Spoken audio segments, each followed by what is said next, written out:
Gloire à Dieu. Amen. Est-ce que vous êtes encore content d'être là cette semaine? Oui. On acclame pour le Seigneur. Très bien. Donc encore nous allons prier. Dire merci au Seigneur et lui confier la séance afin qu'il vienne nous aider à comprendre encore sa parole afin de lui être agréable. On baisse la tête. Baisse la tête. Prions maintenant. Seigneur Jésus, aujourd'hui encore, nous sommes toujours devant toi. Nous voulons, Seigneur, écouter ta parole afin que cela nous aide dans notre vie. Viens et aide-nous à comprendre afin que la gloire te revienne. Au nom de Jésus. Amen. Alors, qu'est-ce qu'on a vu la semaine dernière? Qu'est-ce qu'on a vu? La leçon dernière, oui.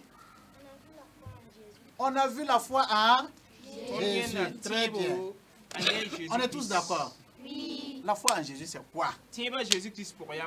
Oui. C'est avoir confiance en Dieu. Avoir confiance en Dieu. Très bien. Oui. Avoir confiance en Jésus. Avoir le salut. Oui. Donc, effectivement, vous avez raison. La foi, c'est avoir confiance en Jésus. Alors, qui a eu confiance en Jésus cette semaine? À l'école, à la maison. D'accord, très bien. Très bien. Que le Seigneur vous aide toujours à avoir confiance en lui. C'est en quelle année que la foi est venue au Burkina Faso? Oui. 1921, c'est ça? Oui. Très bien. Et qui a été à l'origine? Qui a envoyé la foi? Oui. C'est Henry et Grace World. Right. Ok, c'est très bien. Henry et Grace avec leurs amis. Voilà. Ils étaient au nombre de 6. Voilà. Donc, ils sont arrivés ici le 1er janvier.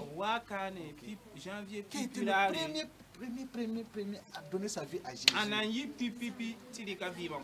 Oui, qui? Quelqu'un qui n'a pas... Oui. C'est Zagré Tapsoba. Oui, on est d'accord? Hein? Oui. Mbazapa Tapsoba. Très bien. C'est Mbazapa Tapsoba. Un bas pour vous-même. Alors aujourd'hui, nous allons voir une autre leçon. Pourquoi garder la foi chrétienne? Pourquoi je dois garder ma foi?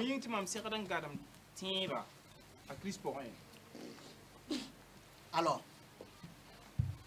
il y a un enfant qui s'appelle Paul. Son école était loin de la maison. Très loin. Ça faisait 7 km. Il marche à pied pour aller à l'école. Un jour, son papa dit, Paul, je vais t'acheter un vélo. Imagine que c'était toi. Quelle serait ta réaction? Tu allais, oui?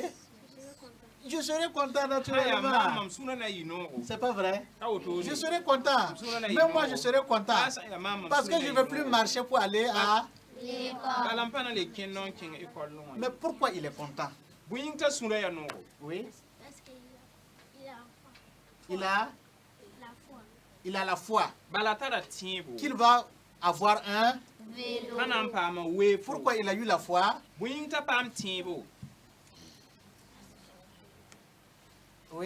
Parce que son école était très loin. Parce que son école était très loin. Qui va dire encore mieux? Oui. Parce que son père l'a pris. Parce que son père l'a promis. Baba wa yelam tanan dawe fon kwen. Et il a eu foi à la promesse de son. Atara tiebne baba wa sin yel bumu ninga wa. Imagine si Paul avait dit, il faut quitter là-bas. Chaque fois, toi, tu es comme ça, tu ne payes pas. Est-ce que son papa va payer? Riga a baba ha Paul handa ite baba dar fan yam gomda woto Ah, yam papa, toi, parale. là, chaque jour, tu me promets. Yam belada mam. Nkana nkal tiere mpa tiere. Est-ce que le vélo va venir? Dinga we fanam pa mam Ça sa. risque de ne pas. Mais il était content. La Paul sunora ya nongo. Paul était content. A Paul sunora ya. Aujourd'hui également, nous allons voir pourquoi garder la foi. La foi, c'est quelque chose de précieux que nous devons garder. Croire en Jésus nous fait du bien. Nous allons lire dans Hébreux 13, 7. Hébreux chapitre Hébreux 13, 7. Il dit ceci. Souvenez-vous donc, souvenez-vous de vos conducteurs qui vous ont annoncé la parole de Dieu. Considérez quelle a été la fin de leur vie et imitez la foi. Imitez leur foi. Amen. Amen. Dieu nous parle dans ce verset. Il dit il faut vous souvenir de Harry et de Grace Wright qui sont venus.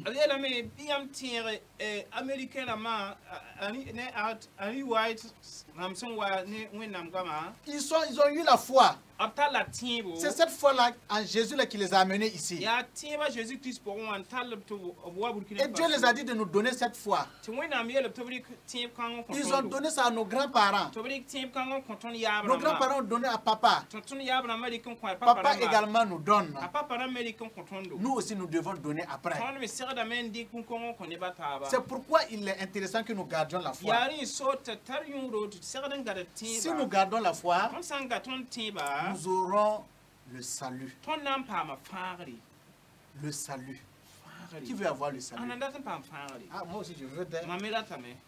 Très bien. Quand Jésus est allé rendre visite à Jacé, dans Luc 19, le verset 9, il a dit à Jacé, qui était un voleur en son temps, toi qui as accepté de me recevoir, toi qui as cru en moi, toi qui as foi en moi, à partir d'aujourd'hui, le salut est rentré dans ta maison. Donc, Dieu nous montre ici que si je veux avoir le salut, si je veux me retrouver un jour au paradis, c'est de croire en Jésus. C'est d'avoir confiance. Ma foi doit être fondée sur Jésus. Ma foi ne doit pas être fondée sur le pain de la récréation. Ma foi ne doit pas être fondée sur le riz gras. Il faut voir d'abord avant de croire. Non. La parole de Dieu dit heureux ceux qui ont cru sans avoir vu. Alors, ceux qui ont confiance en Jésus sans même l'avoir vu, tu vas le voir. Tu vas le voir un jour. Ce qu'on appelle le salut. C'est ce qu'il a dit à Jacé. Tu vas entrer au paradis. Parce que le salut est rentré dans ta maison. Et tout le monde aura le salut. Que le Seigneur nous aide. Parce que la foi va nous aider à avoir le salut. Deuxièmement, pourquoi je dois garder la foi? La foi va ouvrir les portes de la promesse de Dieu pour que je puisse les avoir. Dieu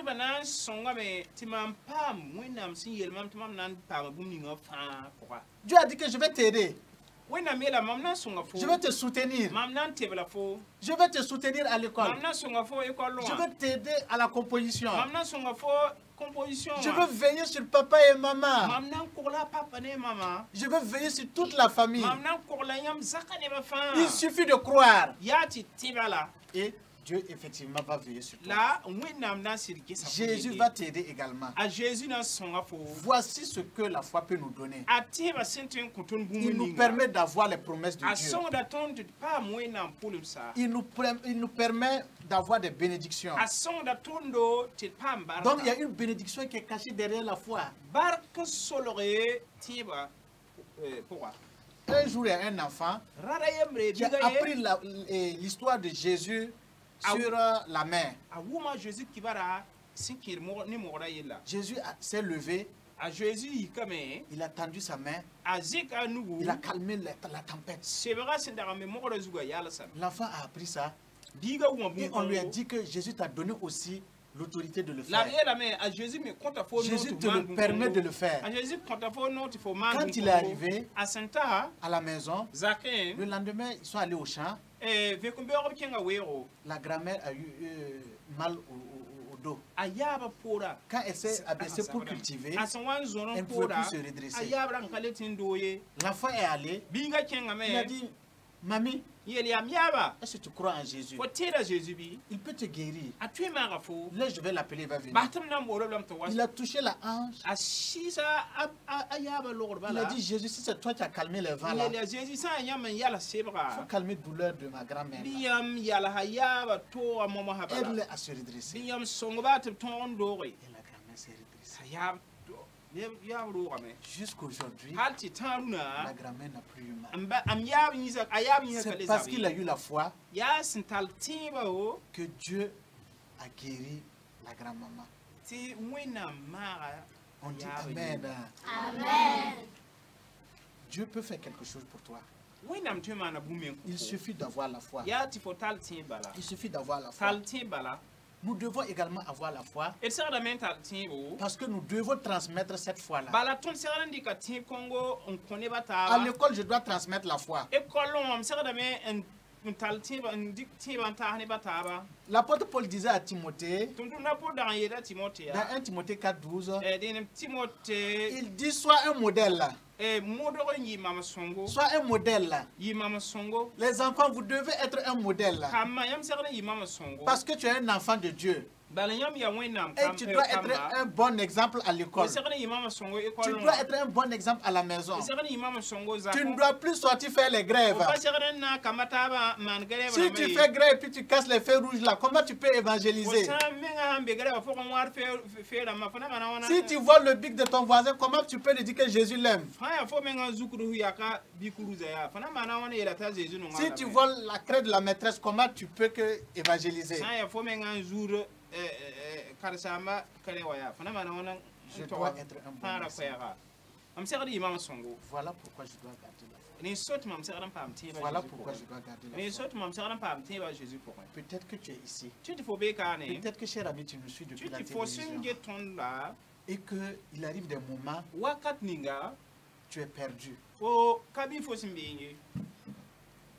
Jésus dit, je suis là. Je suis là.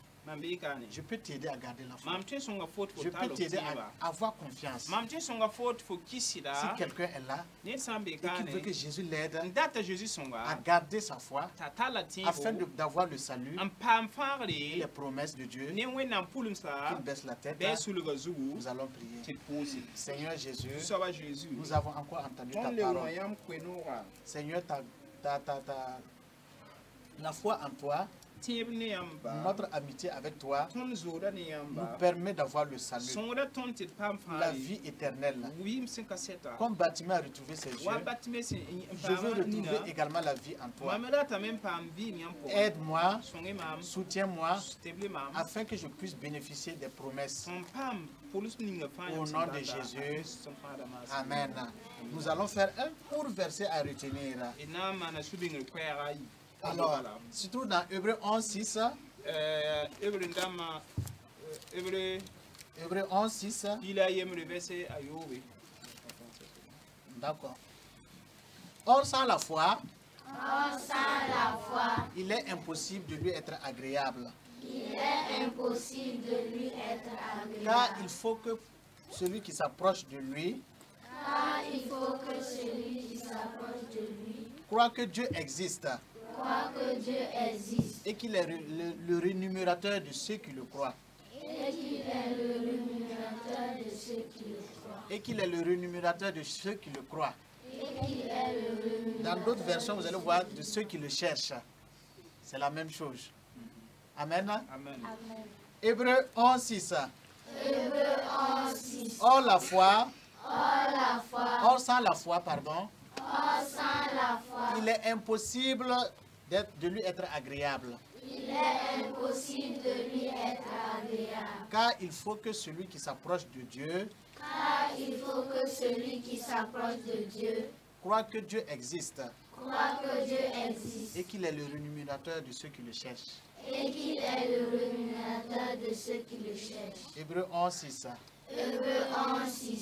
Or, sans la foi, il est impossible de lui être agréable. Car il faut que celui qui s'approche de Dieu croit que Dieu existe et qu'il est le rémunérateur de ceux qui le cherchent. Un claque pour vous.